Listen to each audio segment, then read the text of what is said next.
अस्सलाम वालेकुम जी। आज एक बार फिर पाकिस्तान के इंसाफ ने कमजोर का मुंह चढ़ाया है और आज एक दफा फिर यह बात साबित हो गई है कि अगर आप तगड़े हैं, मजबूत हैं, ताकतवर हैं, पैसा टका है, अगर आपका होल्ड है, आप जागीरदार हैं, आप कुछ भी कर लें, आप बच जाएंगे। और ऐसा ही एक केस मंजरेआम पर आया जहां पर शाहरुख जतई को आज अदालत ने बरी कर दिया है। जब आप इस केस को डिटेल में स्टडी करते हैं या जो तफसीली फैसला उसको स्टडी करेंगे तो शायद दुनिया भर के जुरिस्प्रूडेंस की मिसालें दी गई, दुनिया भर के जुडिशियल विजडम को सामने रखा गया होगा। लेकिन हकीकत बात यह है कि वो कमजोर था, वो गरीब था, उसे पैसे देकर खरीदा गया, उसके लिए इंसाफ को खरीदा गया, रियासती जो अहकामात थे उन सबको पैसे देकर खरीदा गया। और आज पाकिस्तान की सुप्रीम कोर्ट ने, जो custodian of constitution of Pakistan, जिसकी बुनियाद पर रियासत खड़ी है, उसने जो मुल्जिमान थे, मुजरिमान थे, उन सबको बरी कर दिया है। और आज वो हंसते हुए अपने घर गए हैं और रोटी रात की उन्होंने अपने घर में खाई है। बुनियादी तौर पर मैं आपको कुछ एक चीजें बताऊंगा। इस वाक़े पर बहुत ज्यादा रिपोर्टिंग हुई है और बहुत ज्यादा हो भी रही है, उन पर नहीं चाहेंगे, लेकिन कुछ इंटरेस्टिंग फैक्ट्स बताता हूं। 24 दिसंबर 2012 की ये रात थी। ये शाहजेब नामी लड़का, ये 20 साल इसकी उम्र थी, एक पुलिस ऑफिसर का बेटा था। ये अपनी बहन के साथ शादी से वापिस आ रहा था। आगे ये लुगड़ सारे खड़े थे, इन्होंने उसकी बहन को वर्बली छेड़ा, जिस पर एक फाइट होती है। और फाइट होने के बाद शाहरुख जतोई ने उसे कत्ल कर दिया। उस वक्त के चीफ जस्टिस इफ्तिखार चौधरी साहब, जिनके लिए बहुत बड़ी मुल्क घिर कैंपेन चलाई गई, उन्होंने सो मोटो नोटिस लिया। और उसके बाद पाकिस्तान की मीडिया में, पाकिस्तान के प्राइम टेलीविजन, अखबार और सोसाइटी में डिबेट शुरू हुई कि पहली दफा पाकिस्तान के कानून ने हाथ डाल दिया है किसी फ्यूडल, किसी जागीरदार, किसी बड़े के बेटे के गले में हाथ डाल दिया, अब इंसाफ होगा। लोग कानून की तरफ देख रहे थे कि अब जाकर इंसाफ होगा। पकड़ा गया शाहरुख जतोई।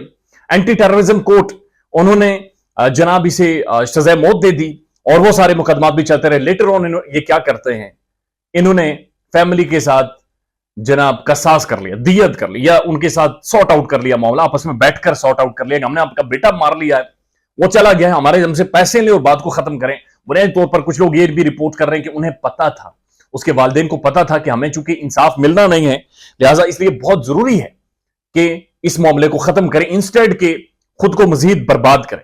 इतरात ये हैं कि उस फैमिली को ऑस्ट्रेलिया शिफ्ट करवाया गया, ऑस्ट्रेलिया में सेटल करवाया गया, दुबई में विलाज लेकर दिए गए और 32 से 34 करोड़ रुपए भी दिए गए।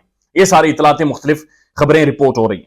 उसके बाद जनाब एटीसी खत्म कर दी जाती है और जो सिंध हाई कोर्ट है वो उन्हें लाइफ इंप्रिजनमेंट दे देती है। लेटर ऑन वो अपील कर देते हैं सुप्रीम कोर्ट में और सुप्रीम कोर्ट का 3 रुकनी बेंच आज उन्हें बरी कर देता है।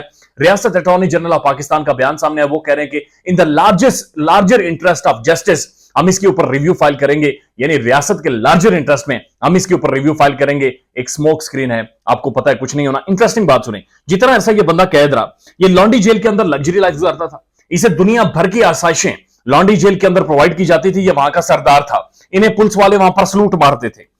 उसके बाद इतलात ये भी रिपोर्ट हुई कि 16 से 18 करोड़ रुपए कई पुलिस वालों को, या जो पुलिस के आला अफसरान थे, उन्हें 16, 18 करोड़ रुपए दिए गए।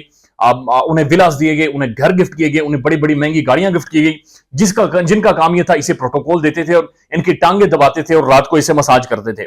8 माह तक ये जेर इलाज रहा अस्पताल में। और उन 8 माह में जो इसका कमरा आप देखते हैं, ये जवान लड़का है और इसका कमरा आप देखते हैं, वहां पर डाइनिंग मौजूद है प्रॉपरली, वहां पर प्रॉपर बड़ी स्क्रीनें लगी हुई हैं, वो बिल्कुल एक लग्जरी माहौल था। वहां पर दुनिया भर की एक लग्जरी होटल, 5 स्टार होटल जैसी फैसिलिटीज वहां पर मौजूद थी। और डॉक्टर से पूछा कि किसी तकलीफ क्या है, उन्होंने कहा जी कमर में दर्द है, इसलिए हॉस्पिटल में शिफ्ट कर दिया गया। और उसके बाद आज उसे बरी कर दिया गया। यानी जितना अरसा इस बंदे ने जेल में गुजारा है, वो सारा टाइम भी इसने जेल में नहीं गुजारा, बल्कि बेशुमार अरसा या तो लॉन्डी जेल के अंदर इसकी खिदमत होती रही है, या फिर लॉन्डी जेल के बाहर जब ये जिनाह अस्पताल में था और वहां पर ये जेर इलाज रहा। और जेर इलाज क्या था, चीफ जस्टिस ऑफ पाकिस्तान उस वक्त के साकिब निसार साहब ने भी छापा मारा था और देखा था सारी चीजें। वो भी हैरान रह गए थे कि इसे सारी सहूलतें दी जा रही हैं और इसका कोई मेडिकल चेकअप नहीं हो रहा, कोई मेडिकल कॉम्प्लिकेशन नहीं है। लेकिन चूंकि बड़े का बेटा था, चूंकि तगड़ा था, चूंकि मजबूत आदमी था, और उसके बाद वो सारी फैसिलिटीज लेता रहा, सारी सहूलियात लेता रहा।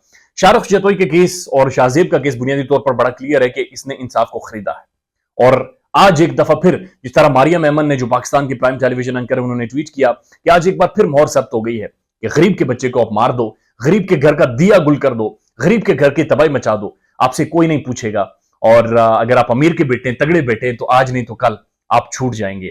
शाहजेब को सिर्फ इसलिए कत्ल किया गया क्योंकि उसकी बहन के बारे में गलीज और गलत बातें की गई थी। शायद दुनिया भर का, ना सिर्फ पाकिस्तान, दुनिया भर का कोई भी गैरतमंद भाई यही काम करता और शायद दुनिया भर का कोई भी वडेरा या फिर इस तरह का जागीरदार जो पाकिस्तान के अंदर मौजूद है, वो इसी तरह से कत्ल भी कर देगा, इसी तरह से इंसाफ भी खरीद लेगा, इसी तरह से आपकी फैमिली को दबाव में लेकर आएगा और इसी तरह से वो मामलात से भी निकल जाएगा, इसी तरह से साफियों को भी पैसों की ऑफर होंगी, इसी तरह से मीडिया के हाउसेज भी खरीद लिए जाएंगे और इसी तरह से आप छूट भी जाएंगे।